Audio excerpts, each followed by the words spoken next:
Buenos días, Álvaro Cedeño y Álvaro Cedeño les saludan en este episodio número 298 de Diálogos con Álvaro Cedeño.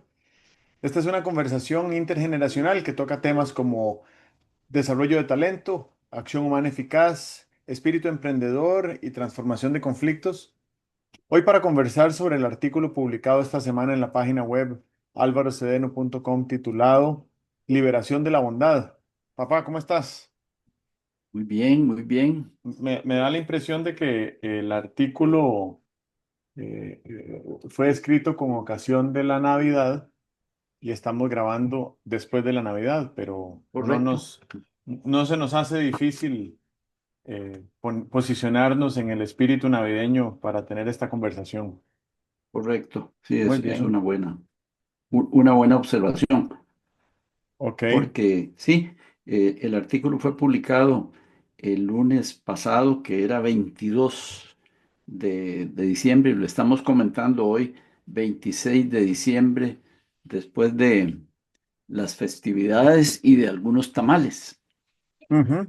Pocos, la Sí, verdad, pocos, yo pero creo que son pocos. suficientes. Bueno, bueno, muy Ok. bien. Ujú. Bueno, ¿quieres empezar con con tu introducción? Aunque el artículo es bastante elocuente, yo creo que no hay mucho más que agregarle. Pero, por favor, procede. Pues sí, sí, yo quisiera comentarlo, primero comentarlo en cuanto a mi escenario interior. Eh, Hablar de bondad en un blog como el mío puede sonar extraño. Eh, la bondad me parece a mí que es un término que está adulterado en cuanto a uso y comprensión. Y más que adulterado, me parece que está reprimido. Hablamos poco de bondad. Por ejemplo, cuando tenemos que decir que alguien es bondadoso, generalmente decimos que es buena gente. Hay como un temor a usar términos que nos comprometen, ¿verdad? Que nos ponen de algún lado de de la calle. Es como el término belleza en nuestra habla regular se usa muy poco, casi que es un término solo femenino. Me parece que con mucho más frecuencia las mujeres hablan de algo que es bello a un hombre hablar de que algo es bello. Y digo que lo mismo nos ocurre con la bondad, y entonces me pongo a pensar que algo debe estar ocurriendo, ¿verdad? Entre las trascendentales del ser, de las que hablaba Aristóteles, está la belleza y la bondad. La otra es la verdad, pero belleza y bondad son dos de los rasgos trascendentales del ser. Eso quiere decir que nosotros tenemos temor o cautela a la hora de utilizar dos de las palabras que designan a las trascendentales del ser. Algo está pasando, ¿verdad? Algo está pasando. Y me he puesto a pensar sobre por qué razón nos cuesta tanto utilizar una palabra como la palabra bondad. Me parece que podría haber algunos prejuicios. Por ejemplo, podría ser que un prejuicio fuera el de que eh, cuando se es maduro, no se puede usar la palabra bondad. Entonces, maduro, tomas distancia con los actos de bondad y los llamas, esa cosa es buena nota o fulanito de tal es buena gente, por alguna razón que no me explico. También podría ser que nos ocurriera que pensáramos que tuviéramos el prejuicio de que la palabra bondad como la palabra belleza son de uso típicamente femenino, y entonces por una masculinidad mal entendida reprimiéramos el uso de la palabra bondad. Algo así como si de alguna manera quisiéramos tomar distancia con lo femenino y decir que las mujeres sean las que usen la palabra bondad eh, o belleza. Los hombres no podemos usar eso. Me parece que sería una pérdida importante de nuestro carácter masculino si sintiéramos que palabras tan llenas de sentido, palabras que representan tantísimo, nos estuvieran vedadas, que tuviéramos que reprimir el uso de esas palabras. La otra explicación que me doy es que bien pudiera ser que usar ciertas palabras nos hiciera sentir no solamente femeninos, sino que nos hiciera sentir vulnerables. Y esto es todavía como mucho más verosímil para mí, que el uso de la palabra bello o bondadoso nos hiciera sentir vulnerables. Y entonces, como yo soy macho fuerte, no puedo usar la palabra bueno o bondad, porque eso muestra mi vulnerabilidad. Creo que todos sentimos la vulnerabilidad, la probabilidad de sentir vulnerabilidad es mayor que la probabilidad de mostrarla. O sea que tenemos, especialmente los varones, una gran capacidad para ocultar la vulnerabilidad. Claro, los hombres no lloran y se cayó, pero nada más se limpió los raspones y no llora. Ve que niñito más masculino, ¿verdad? Eh, Pienso que eso podría ocurrir.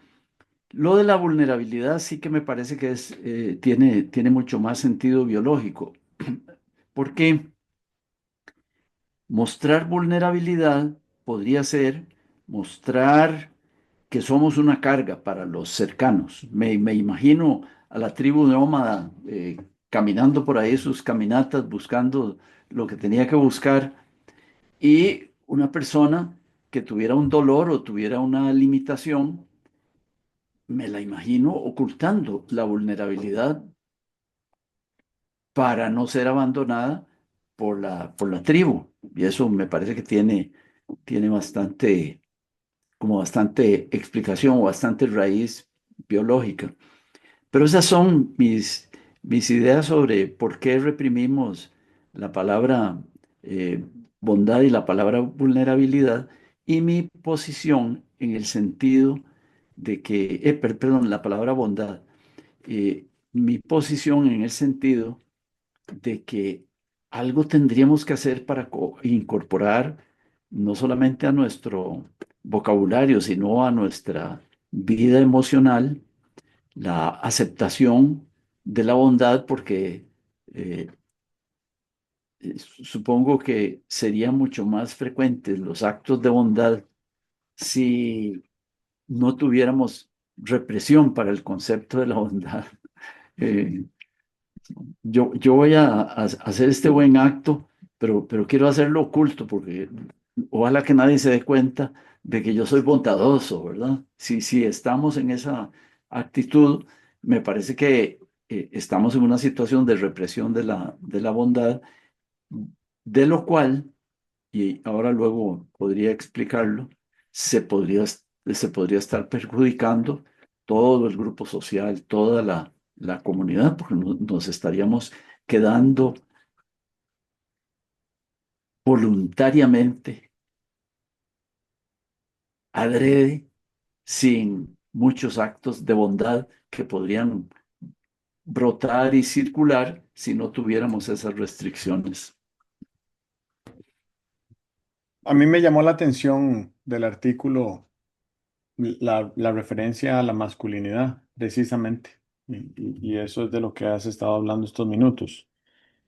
A mí me parece que, vamos a ver, voy a utilizar la expresión hacerse hombre. Yo creo que la expresión hacerse hombre en Occidente y sobre todo en el Occidente latinoamericano en el que nosotros hemos crecido, hacerse hombre tiene una connotación muy diferente a lo que significaría en épocas del gran poeta Tagore hacerse hombre, ¿verdad? O en los tiempos y en los contextos culturales de cualquier gran poeta hombre, de lo que significaría o significaba hacerse hombre. Y lo menciono porque en Occidente, en años recientes, vamos a ver, en siglos recientes, en Occidente perdimos, olvidamos la importancia y la necesidad de que existieran ritos de pasaje Ujú, para transicionar de una psicología de niño a una psicología de adulto para los hombres, porque las mujeres realizan esa transición de manera biológica.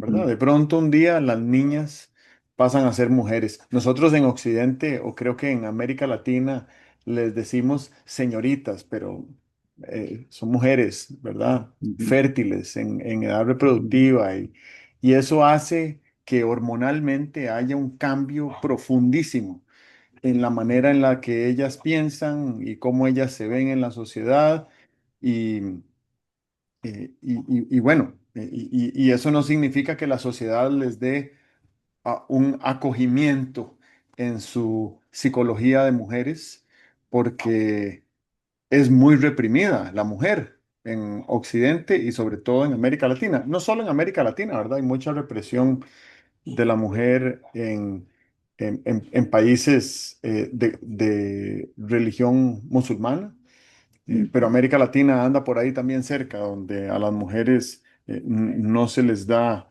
un trato que fuera equiparable con el rol que cumplen para la sociedad, para la civilización en el sentido de hacernos más civilizados, en el rol que cumplen en la educación y en la transmisión de valores de las nuevas generaciones, etcétera.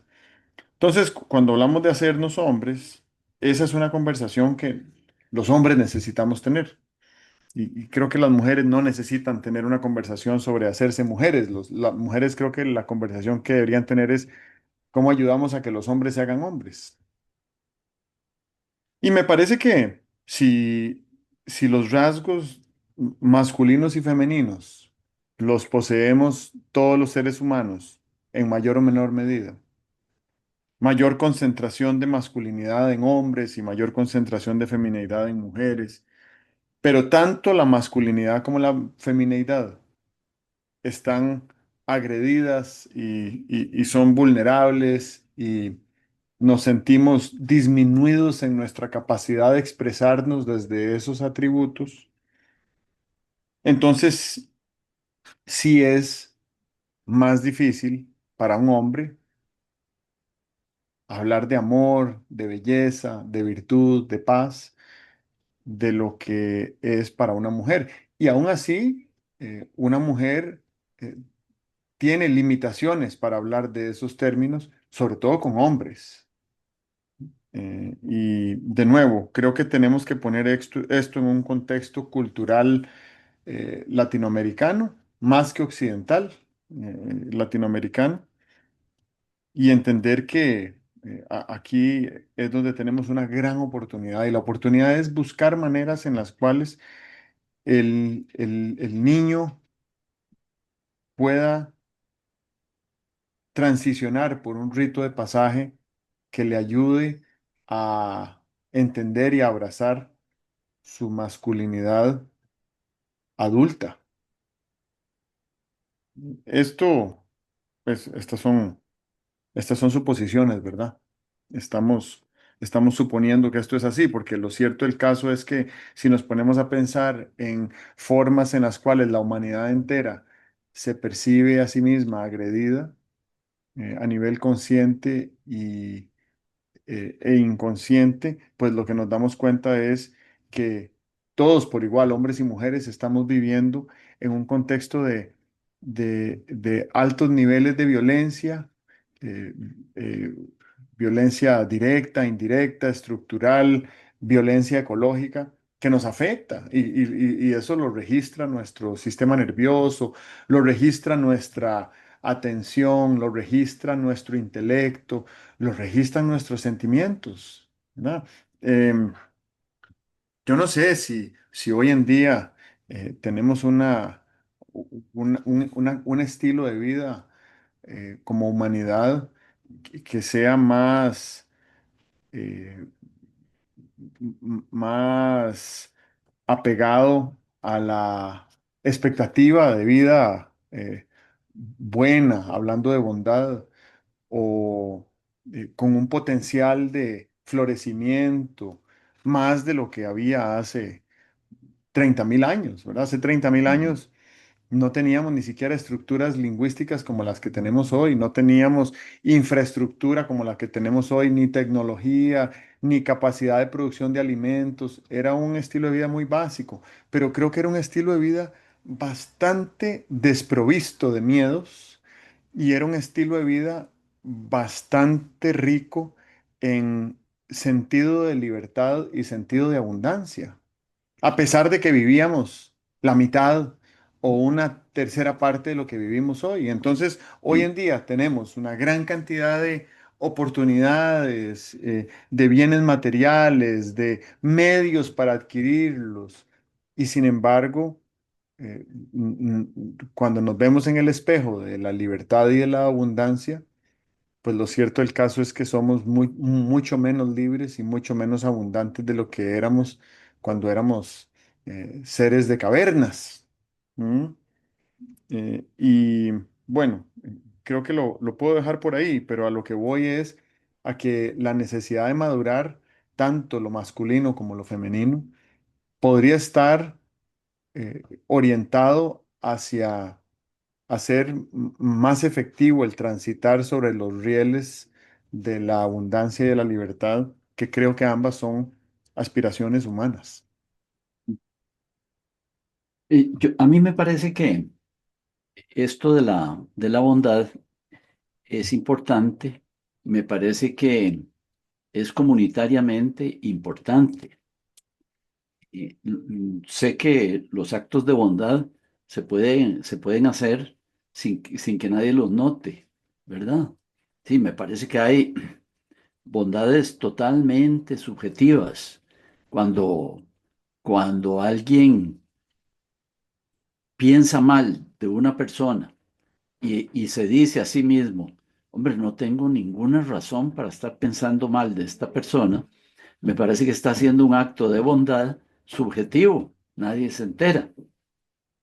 Pero me interesa mucho el significado comunitario de los actos de bondad. Por ejemplo, un acto de solidaridad.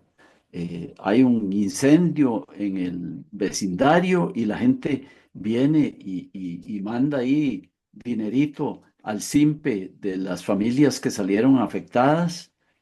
Me parece que eso hace que la comunidad adquiera una dimensión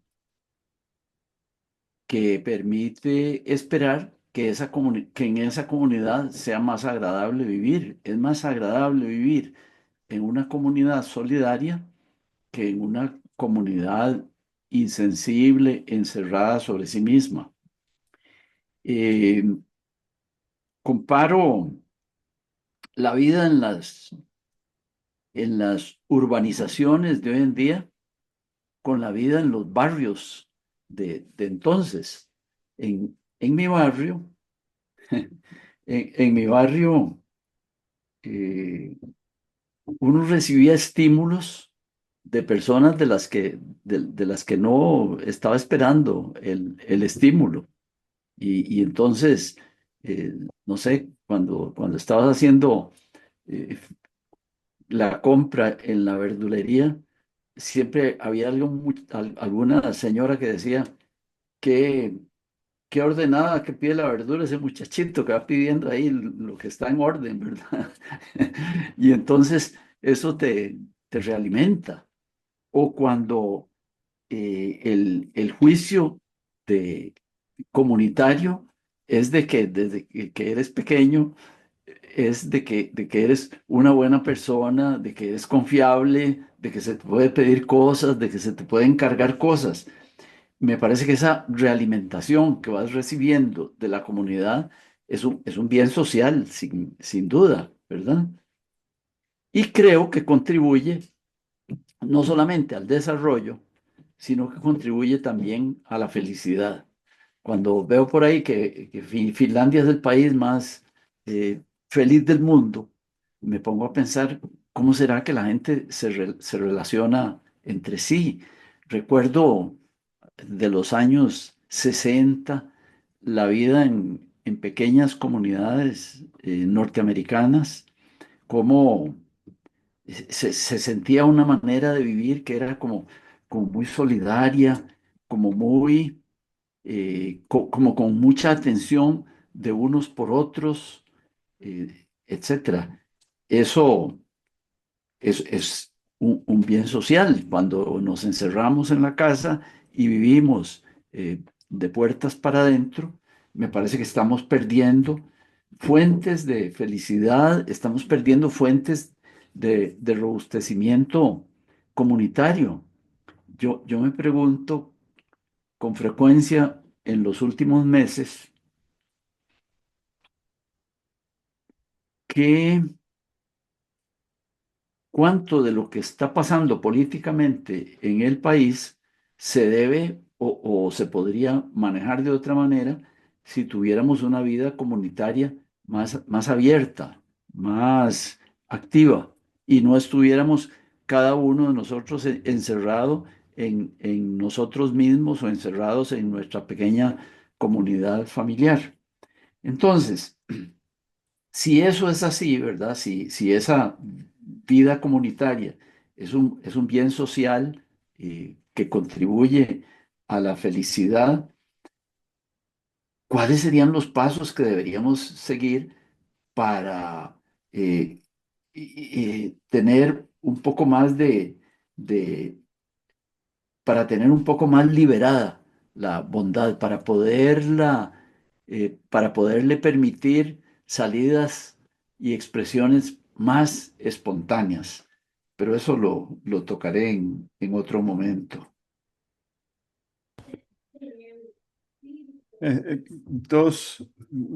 Dos reacciones a lo que mencionas. La primera es todos los atributos biológicos que poseemos los seres humanos por diseño y que están ahí para garantizar la, la continuidad de la especie. Y probablemente algunos de esos atributos los poseemos desde antes de que fuéramos Homo sapiens sapiens, ¿verdad? Desde que éramos homínidos teníamos algunos de esos atributos. Desde que éramos primates teníamos algunos de esos atributos. Em, Y me parece que la solidaridad es un rasgo, debe haber algún término más específico para la solidaridad desde el punto de vista biológico, pero lo que quiero decir es que la especie humana es una especie social. No somos entes aislados que vamos ahí por el bosque, por nuestra cuenta, buscando comida y solo en extrañas ocasiones que nos encontramos con otro espécimen eh, logramos procrear, ¿verdad? Como por ejemplo los jaguares, que son felinos del bosque que viven la inmensa mayoría de sus vidas de manera individualizada, totalmente aislados de otros de su especie. Y eso es muy llamativo. El ser humano no es así. El ser humano necesita congregarse y necesita vivir cerca de otros por muchos años antes de poder Sí. ser autónomo. Ujú. Entonces, hay algunos elementos de nuestra biología que vale la pena mencionar como atributos que debemos priorizar y cultivar, como la solidaridad, como la sostenibilidad en el sentido de cómo hacemos para que esta vida que vivimos, con estos valores que ejercemos, pueda trasladarse a la próxima generación o a futuras generaciones. Y en buena medida, muchos de esos valores han sido sostenibles. Sin embargo, hay muchos otros que no, ¿verdad? El tema de acumulación de posesiones materiales en dimensiones a escala global, con la cantidad de seres humanos que somos hoy en el mundo, implica insostenibilidad a nivel planetario, ¿verdad? Entonces, eso es algo a lo que hay que ponerle atención, no para contrastarlo ni para evitarlo, sino para estimular lo que sí es beneficioso para todos, ¿verdad? Que es un ejercicio sostenible del uso de los recursos naturales que tenemos a nuestra disposición. Y el otro es comunidad, que lo mencionabas también, de poder estimular la convivencia en comunidad. Se nos ha perdido la convivencia en comunidad de manera aceleradísima. Digo aceleradísima porque cuando yo era niño vivíamos en comunidades, ¿verdad? Los barrios eran comunidades, no existían los condominios a puerta cerrada. Había barrios y las personas del barrio convivían con sus vecinos de una manera bastante cercana, sobre todo entre niños y adolescentes que buscábamos colegas para Sí, jugar en la calle. Hoy en día, pues yo que tengo hijas, lo veo de manera muy real que uno tiene que buscar espacios en los cuales haya otros niños con los cuales puedan interactuar. Ya no existe una interacción espontánea en la calle con los vecinos porque aunque hay muchos niños en el vecindario, en la proximidad geográfica, ninguno tiene ni la cultura, ni el aprestamiento, ni el estímulo para salir a la calle a buscar con quién jugar. Entonces eso me parece que ha sido una pérdida colectiva y generalizada a nivel global, ¿verdad? Ya hoy en día hay muy pocos lugares donde los niños salen a jugar en comunidad, excepto en comunidades donde todavía se vive un poco parecido a como se vivía, por lo menos en Costa Rica hace unos 35 años. Eso me lleva a pensar en el otro tema y es la la disyuntiva que hay entre el robustecimiento y la degradación de nuestro bienestar. Y hay sí, algunas prácticas que son degradantes de nuestro bienestar, como por ejemplo vivir en comunidades amuralladas donde no hay posibilidad de salir a la calle. Y me refiero a la calle porque en la calle es donde hay espacios públicos diseñados para que la comunidad conviva, ¿verdad? El ujú, parque, la plaza. eh, y en cambio en las comunidades amuralladas lo que tienen adentro son un parquecito de juegos y una cancha de tenis, algo un poco más estructurado que el juego libre que acostumbrábamos a tener cuando éramos niños. Y por otro lado, el robustecimiento del bienestar, ¿verdad? ¿Qué es lo que nos hace más ricos y más fuertes como comunidad? Que nos puede ayudar a establecer vínculos que nos hagan mejores. Y mejores no quiere decir ni más esbeltos, ni más atléticos, ni con más recursos económicos, sino que nos haga más nobles, que nos haga más virtuosos, que nos haga más proclives a la belleza y a la paz y al amor. Entonces, pues sí, de esas cosas creo que es de lo que estamos hablando. y bien, bien llamativo eso. Pensaba que sería interesante, debe existir algún estudio sociológico sobre la forma como han cambiado los barrios.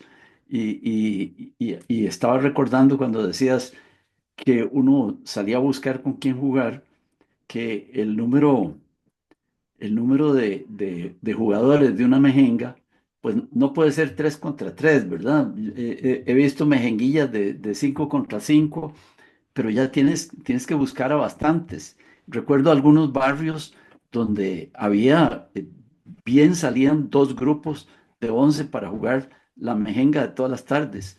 Sería, por así decirlo, un barrio de alta, alto intensidad de convivencia, ¿verdad? Donde podían salir muchachillos a jugar 11 contra 11.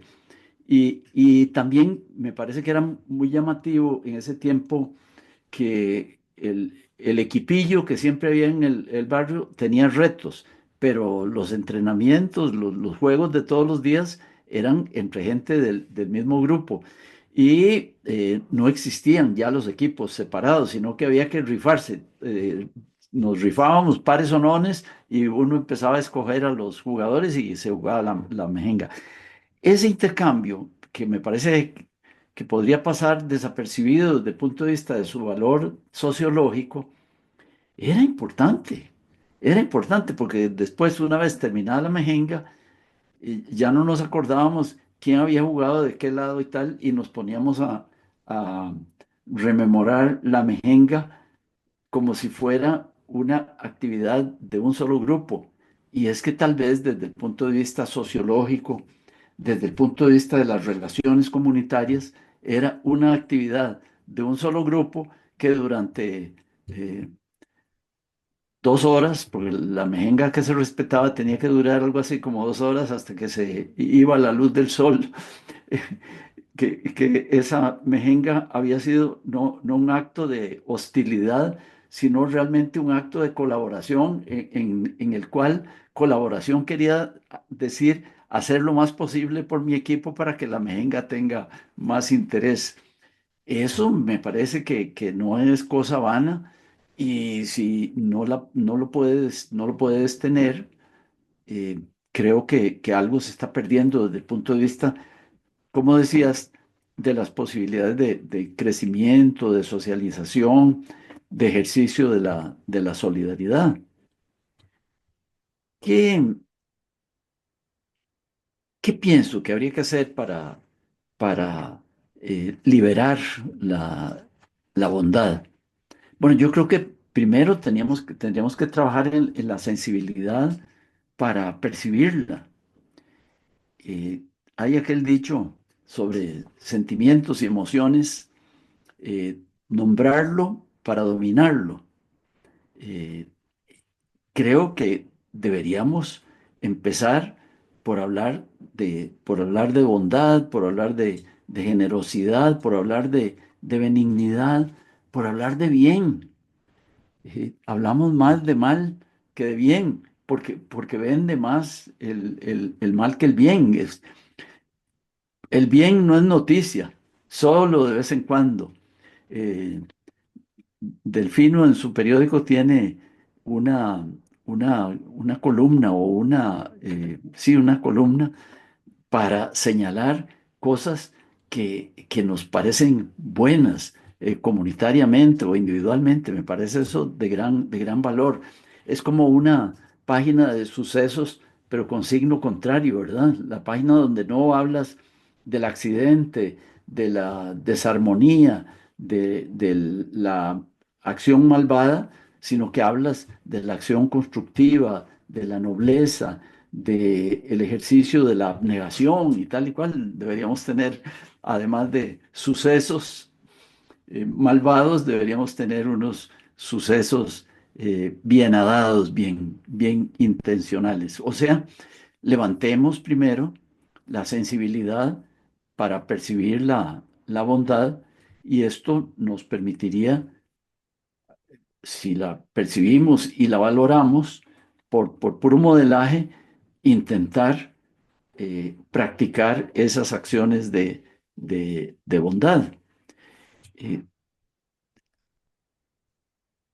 ¿Por qué no hablamos de ciertos temas? Es algo que siempre me ha inquietado. Hay temas tabú y entonces no hablamos de estos temas. Es mucho más fácil explayarse mencionando una acción taimada, una acción inmoral, una acción malintencionada, que explayarse hablando de las dimensiones, de las del valor que tiene una acción bien intencionada. De esto se habla como muy poco. Y quisiera decir que esas palabras tabú o esos temas tabú provocan en nuestro lenguaje. Y creo yo que en nuestra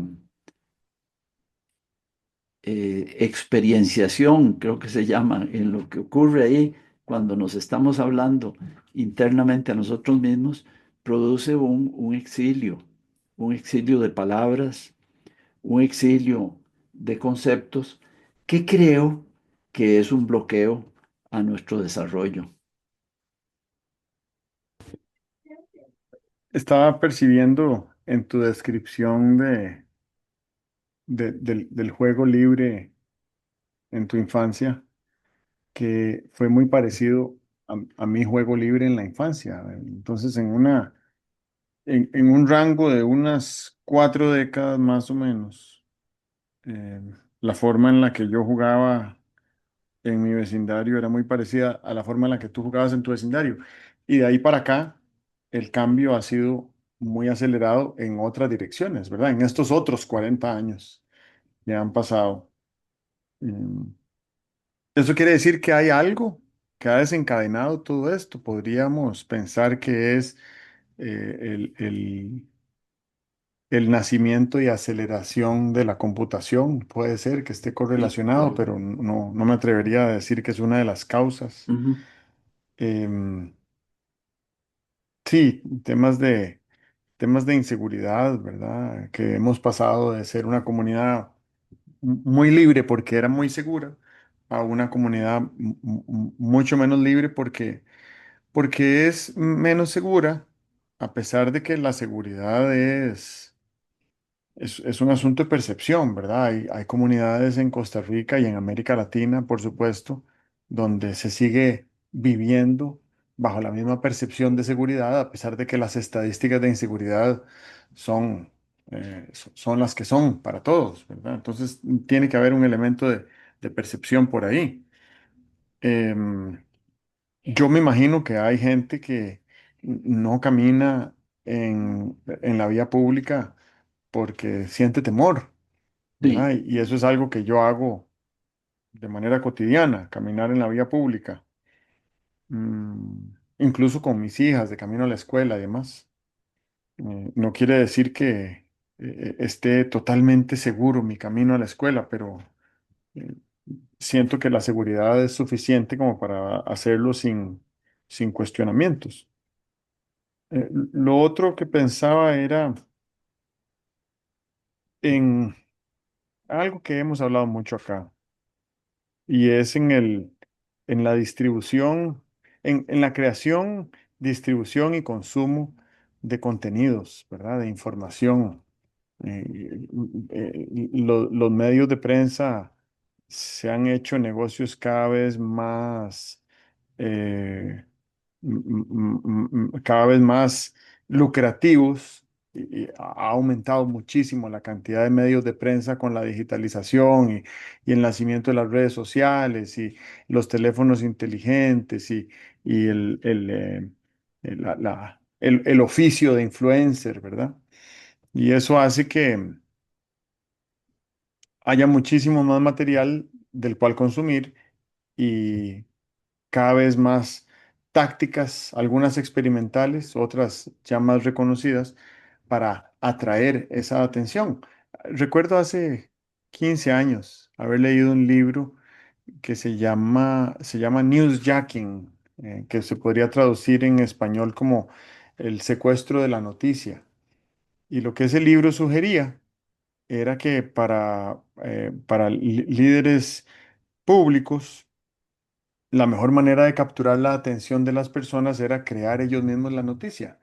Y los ejemplos que daba eran ejemplos muy básicos, ¿verdad? Un ministro de un país que en vez de salir a dar declaraciones a la prensa, primero publica en sus redes sociales el contenido de la información que iba a divulgar y entonces la prensa tiene que seguirlo y citarlo en lugar de obtener la primicia de la fuente directa que es la persona en sí. Bueno, esta era una teoría muy interesante hace 15 años.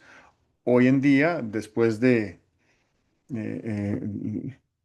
el fenómeno que ha resultado para la humanidad entera, la candidatura y el ejercicio de la presidencia de Donald Trump, pues entonces Donald Trump tiene hasta su propia red social donde él crea sus propias noticias. Y lo que sea que diga, como es el presidente de Estados Unidos, y pues es una noticia altísimamente relevante que crea política pública, aunque sea informal, a través de sus manifestaciones, ¿verdad?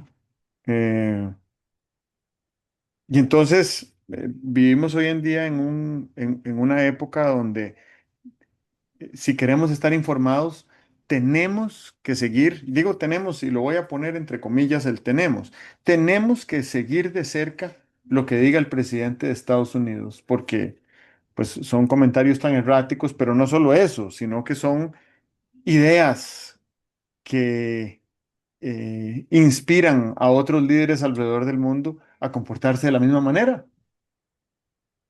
Y, y entonces eso hace que estemos en una espiral degradante de la calidad de información que consumimos y del efecto que tiene esa información en nuestra sociedad, ¿verdad? Vamos a ser claros. La estrategia fundamental de la forma de comunicarse del presidente Trump es provocando el divisionismo y la polarización, haciendo lo que se denomina un discurso de odio, ¿verdad? Entonces hay siempre alguien en su discurso a quien él odia. Y puede ser en algunos casos que sean personas ajenas a su país, en otros casos son personas que están dentro de su país, pero al ser copiado por otros líderes alrededor del mundo, ese discurso de odio es muy chocante, sobre todo en países donde siempre se había vivido en relativa armonía. Pensemos en Costa Rica. Hasta hace 25 años en este país, la política era una discusión entre los de un lado y los del otro. Y aún entre los de un lado y los del otro había parentesco, había sociedades, había negocios en común. Y entonces se turnaban el poder, ¿verdad? Una o dos veces para un lado y una o dos veces para el otro. Pero ahora el discurso predominante, 25 años después, es que hay unos a los que debemos odiar y debemos odiarlos porque son la causa y la culpa de nuestros padecimientos presentes, ¿verdad? Sin darnos cuenta de que mucho del padecimiento presente tiene que ver precisamente con ese discurso de odio. Eh, y entonces eso es muy degradante de nuestro bienestar colectivo, porque independientemente del resultado que haya en la próxima elección, el divisionismo se va a perpetuar y el odio no es pasajero, el Ujú. odio es aprendido. Igual que el amor. Lo que pasa es que estamos divulgando mensajes de odio.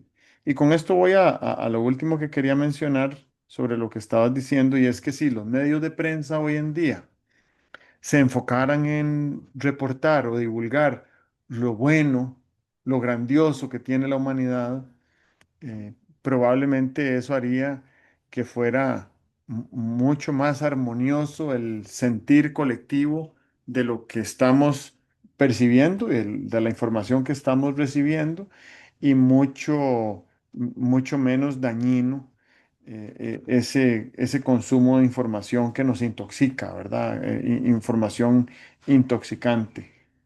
También hemos dicho aquí muchas veces en el pasado que somos lo que comemos, ¿verdad? Partiendo de aquel principio hipocrático de que nuestra salud depende de lo que consumimos. Pues eso no solo aplica a calorías, Sí, sino que claro, aplica también claro. a información Ujú. y yo diría que también aplica a relaciones, ¿verdad? A quién seguimos y a quién imitamos y a quién nos queremos parecer. Y eso lo ve uno en el país, cómo se va esparciendo una manera de relacionarse y de referirse a otras personas que es por medio del odio, ¿verdad? Cuando aquí creo que no existe ninguna razón fundamental en los últimos 60 años para que unos odiemos a otros. ¿Mm? Sí, muy bien, muy bien. Bueno, yo termino instando a quienes nos escuchan a eh, visualizar dentro de sí mismos cuando o la timidez o el recato los frenan para hacer un acto de bien. Creo que todos hemos tenido la experiencia de decir, le hubiera dado, le hubiera dicho, lo hubiera saludado, lo hubiera abrazado. Bueno, todas esas cosas, actos de acercamiento, de bondad hacia los demás, que nos hiciéramos muy conscientes de cuando los frenamos por timidez, eh, por recato o por temor a ser ridículo, ¿verdad? Por temor a, ¿qué tal si lo saludo y no me contesta? ¿Y qué importa, verdad? ¿Y qué tal si le digo una cosa grata y no la valora? ¿Qué importa? Realmente lo importante es que nosotros, como emisores de bondad, no tuviéramos ninguna cortapisa, no tuviéramos ninguna restricción para dejar que nuestra bondad fuera floreciendo, porque creo que es algo que, que ocurrirá dentro de nosotros, que cuanto más actos de bondad vayamos haciendo, más actos de bondad estaríamos dispuestos a hacer. Entonces, lo primero que hay que tener es esa sensibilidad de cuáles son las compuertas que le estamos poniendo a una natural sensibilidad que se inclina a hacer el bien, a hacer actos de bondad para ir disminuyendo esas compuertas, esas barreras y de esta manera estar contribuyendo a la satisfacción o al bien de los demás y sin duda a la felicidad de la comunidad pequeña donde vivimos o más grandecita o más ampliable, ¿verdad? Porque creo que por lo que decíamos, el gran desafío que tenemos desde un punto de vista social es volver a ampliar el horizonte de lo que llamamos nuestra comunidad cercana. Si nuestra comunidad cercana es la mascota que tenemos, las cosas andan muy mal. Si es la familia, pues no andan mal, pero tampoco nos estamos excediendo. Deberíamos salirnos un poco de nuestra comunidad biológica inmediata, que es la familia, y acoger como comunidad a más miembros que fueran beneficiarios y fuente también de actos de bondad. Entendido. Muy bien, Muchas gracias por esta bueno, conversación. bueno, qué bien que hablamos. Que estés muy bien. Ok. Hasta luego.